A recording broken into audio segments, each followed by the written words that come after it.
بسم اللہ الرحمن الرحیم وَإِذْ قُلْنَا ادْخُلُوا هَٰذِهِ الْقَرْيَةَ فَكُلُوا مِنْهَا حَيْثُ شِئْتُمْ رَغَدًا وَادْخُلُوا الْبَابَ سُجَّدًا وَقُولُوا حِطَّةٌ نَغْفِرْ لَكُمْ خَطَايَاكُمْ وَسَنَزِيدُ الْمُحْسِنِينَ۔ اور جب ہم نے انہیں کہا کہ اس شہر میں داخل ہو جاؤ، پھر اس میں جہاں چاہو بے روک ٹوک کھاؤ، اور دروازے میں سجدہ کرتے داخل ہونا اور کہتے رہنا ہمارے گناہ معاف ہوں، ہم تمہاری خطائیں بخش دیں گے، اور عن قریب ہم نیکی کرنے والوں کو اور زیادہ عطا فرمائیں گے۔ وَإِذْ قُلْنَا ادْخُلُوا هَٰذِهِ الْقَرْيَةَ، اور جب ہم نے کہا اس شہر میں داخل ہو جاؤ، اس شہر سے بیت المقدس مراد ہے، یا اریجا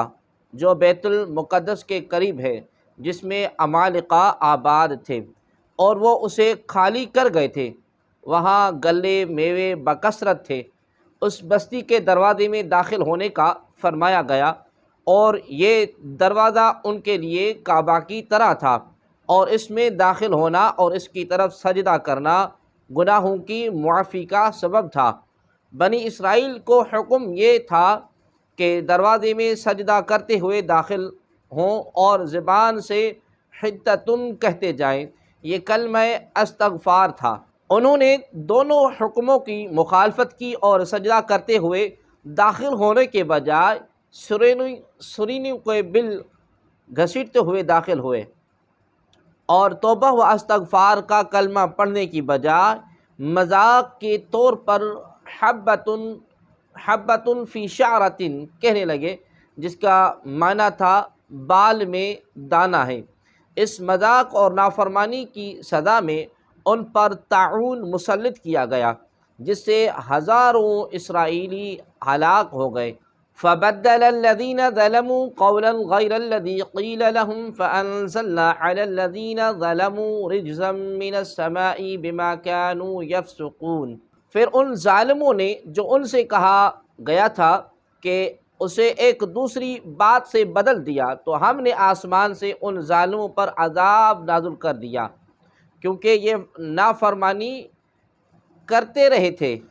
فَأَنزَلْنَا عَلَى الَّذِينَ ظَلَمُوا رِجْزًا مِّنَ السَّمَاءِ، تو ہم نے آسمان سے ان ظالموں پر عذاب نازل کر دیا۔ بنی اسرائیل پر طاعون کا عذاب مسلط کیا گیا، اور اس کی وجہ سے ایک قول کے مطابق ایک ساعت میں 70,000 افراد ہلاک ہو گئے تھے، اور دوسرے قول کے مطابق 24,000 افراد ہلاک ہو گئے تھے۔ یہاں طاعون کا ذکر ہوا،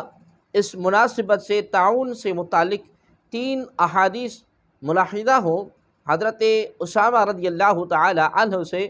روایت ہے کہ حضور عالم نور مجسم صلی اللہ تعالی علیہ وآلہ وسلم نے ارشاد فرمایا، بے شک یہ طاعون ایک عذاب ہے جسے تم سے پہلے لوگوں پر مسلط کیا گیا تھا، لہذا جب کسی جگہ طاعون ہو اور تم وہاں موجود ہو تو تم طاعون سے بھاگ کر وہاں سے نہ نکلو، اور جب کسی جگہ طاعون ہو تو تم وہاں نہ جاؤ۔ ایک اور روایت میں نبی اکرم نور مجسم صلی اللہ تعالی علیہ وآلہ وسلم نے ارشاد فرمایا، طاعون پچھلی امتوں کے عذاب کا بقیہ ہے۔ جب تمہارے شہر میں طاعون واقع ہو تو وہاں سے نہ بھاگو، اور دوسرے شہر میں واقع ہو تو وہاں نہ جاؤ۔ ام المؤمنین حضرت سیدہ عائشہ صدیقہ رضی اللہ تعالی عنہا فرماتی ہیں کہ میں نے رسول اللہ صلی اللہ علیہ وآلہ وسلم سے طاعون کے بارے میں عرض کی، تو انہوں نے مجھے بتایا کہ طاعون ایک عذاب ہے، اللہ تبارک و تعالی جس پر چاہتا ہے یہ عذاب بھیج دیتا ہے، اور اللہ تبارک و تعالی نے اسے اہل ایمان کے لیے رحمت بنایا۔ کوئی مومن ایسا نہیں جو طاعون میں پھنس جائے لیکن اپنے شہر ہی میں صبر سے ٹھہرا رہے، اور یہ سمجھے کہ جو اللہ تبارک و تعالی نے لکھ دی ہے اس کے سوا کوئی تکلیف مجھے نہیں پہنچ سکتی، تو اسے شہید کے برابر ثواب ملے گا۔